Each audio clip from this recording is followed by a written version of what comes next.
Sasa mimi nilikaa huko mtaani, nikaona sasa mtaa mgumu, nikaona naoje nipigie simu. Unajua binadamu unakupitia. Nikasema maskini ya Mungu basi wacha familia nijiongeze. Kwa hiyo nimejileta mimi hapa na nimekuja na makadabasha yangu. Hapa kabisa kwa wewe tu hapo cha kuniambia tu ofisi gani hapo unanipanga nianze kazi. Tatizo hata bodi yenyewe hajakaa kikao. Mimi nakuweka wapi? Ndio maana nimejiongeza nimekuja. Sasa mimi nitakupa kazi gani? Au unakupanga wapi? Yoyote tu wewe kitengo chochote kama kuna mtu mvivu achelewa kuja kazini, chomeke mimi mfukuzeni. Yaani mambo unataka intersect kwa bro wengine ni kazi ya mtu mwingine. Si mtu kama mtu mzembe anakaje kazini wakati mchapa kazi nimekuja makadabasha yangu kwa kwanza kazi. Utamwacha mtu mchapa kazi kisa mtu mzembe kesho anachelewa kazini? Na mimi nishasema kwamba mshahara sio kipaumbele changu na naanza kujitolea kama mtu afili. Na yachia si utaki tafuta chako chengine. Labda unahisi kwamba nitakubana bana. Basi nitakuita. Tena?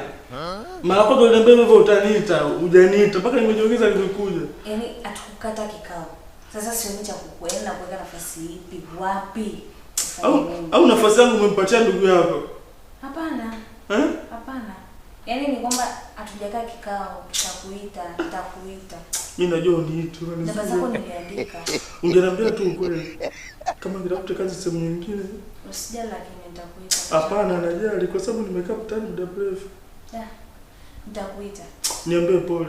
Pole. Utaniita kweli? Nitakupigia, nitakuita. Baadaye nitakuita. Naomba niandike namba yangu, unajua umeifuta. Sina kalamu, nilikuwa nasoma. Nilikuwa naona panga vyombo hapa maana Steve leo hayupo kazini sijamuona. Sasa nikaona nimsaidie baadhi ya majukumu. Msaidie Steve au ulikuwa unaiba chai huko? Na sio wafanya kazi ndio tuwe na upendo. Alafu bosi, afadhali nimekuona, nilikuwa na mazungumzo kidogo na wewe. Kikweli nilikuwa naomba unisaidie kidogo na changamoto. Mimi nimeishiwa kodi pale kwangu.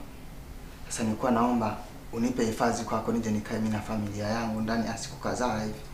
Na mke mmoja na watoto wawili. Kama utanipa hifadhi pale utakuwa umenisaidia sana.